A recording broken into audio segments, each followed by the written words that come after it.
नैनीताल में चुनाव के दौरान नेता प्रतिपक्ष यशपाल आर्य और कांग्रेस कार्यकर्ताओं के साथ की गई अभद्रता से नाराज कांग्रेस कार्यकर्ताओं ने उत्तराखंड सरकार का पुतला फूंका और जमकर नारेबाजी की। इस दौरान आक्रोशित लोगों ने सरकार पर तानाशाही और सत्ता का दुरुपयोग करने का आरोप लगाया। बता दें कि बाजपुर के बेरिया तिराहे पर कांग्रेस कार्यकर्ता किसान कांग्रेस के प्रदेश अध्यक्ष हरमिंदर सिंह लाडी के नेतृत्व में एकत्र हुए, जहां कांग्रेस कार्यकर्ताओं ने नैनीताल में चुनाव के दौरान नेता प्रतिपक्ष यशपाल आर्य और पूर्व विधायक संजीव आर्य के साथ हुई अभद्रता पर नाराजगी व्यक्त की और सरकार के खिलाफ जमकर नारेबाजी की। इस दौरान कांग्रेस कार्यकर्ताओं ने प्रदेश की भाजपा सरकार पर तानाशाही और सत्ता का दुरुपयोग करने का आरोप लगाया। साथ ही उत्तराखंड सरकार का पुतला आग के हवाले किया। इस दौरान हरमिंदर सिंह लाडी ने कहा कि उत्तराखंड सरकार लोकतंत्र की हत्या करने का पूरा प्रयास कर रही है, लेकिन कांग्रेस कार्यकर्ता सरकार के मंसूबों को सफल नहीं होने देंगे। उन्होंने कहा कि सरकार के इशारे पर नेता प्रतिपक्ष पर मुकदमा दर्ज किया गया है,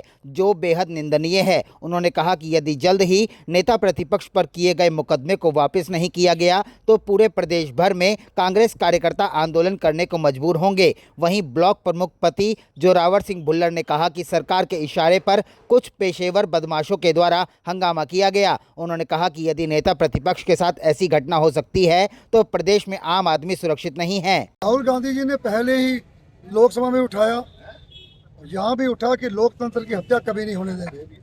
आपने देखा कि पिछले दिनों नैनीताल में ओपोजिशन लीडर यशपाल आर्य जी के हाथों से वोट छीने गए, संजीव जी के हाथों से फोन छीन के तोड़ा गया, उनके गले भी पड़े, छाते भी लगे। तो ये लोकतंत्र की हत्या है।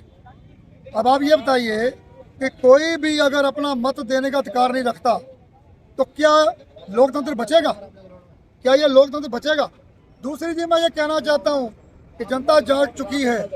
जो यशपाल आर्य पे केस हुए हैं उसे वापस लिया जाए, नहीं तो पूरे उत्तराखंड में सड़कों पर लोग आएंगे। कांग्रेस और यहाँ की जनता पूरा इस बात को मन बना चुकी है कि हम अब डट के इसका विरोध करेंगे। लोकतंत्र की किसी कीमत में ये हत्या नहीं होने देंगे। तो पुतला आज फूंका गया है। ये मेरी समझ से चुनाव से एक हफ्ता पहले ये प्रदर्शन अगर इस स्तर पे होता नैनीताल जिले में तो आज हमें ये पुतला फूंकने की जरूरत ना पड़ती, मेरा ये मानना है। जैसे माननीय यशपाल आर्य जी इस प्रदेश के कोई छोटे मोटे कोई नेता नहीं है, नेता प्रतिपक्ष हैं, 8-9 बार के विधायक हैं, स्पीकर रह चुके हैं, कई बार कैबिनेट मंत्री, प्रदेश अध्यक्ष रह चुके हैं। कोई यशपाल आर्य अपने आप में बहुत बड़ा नाम है, कोई छोटा नाम नहीं है। तो जिस तरीके से अगर कोई आदमी उनसे मेंबर छीन के ले जाए, एक पेशेवर गुंडों को, जो ऐसा कुछ सुनने में आ रहा है किसी गैंग से संबंध रखते हैं वो पेशेवर जो गुंडे हैं, तो नीरज भवाना गैंग या कोई इस तरीके का किसी का नाम आ रहा है सुनने में, कोई पुख्ता रिपोर्ट नहीं है। अगर इस तरीके का काम इस प्रदेश के नेता प्रतिपक्ष के साथ हो सकता है, महोदय जहाँ 3-4 विधायक थे उनके साथ हो सकता है, तो हम लोग तो भाई साहब आम आदमी हैं।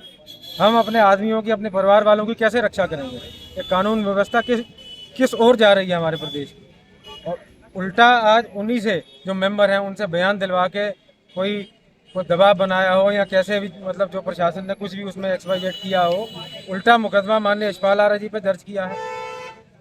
ऐसे भाई साहब लोकतंत्र की हत्या में चुनाव, मैंने एक दिन पहले भी कहा था, अगर इस तरीके से चुनाव होने हैं तो नॉमिनेशन की प्रक्रिया जो है सरकार चालू कर दे, चुनाव करवाने बंद कर दे, सरकारी खर्चा भी कम होगा, आदमियों की एनर्जी और टाइम वेस्ट नहीं होगा।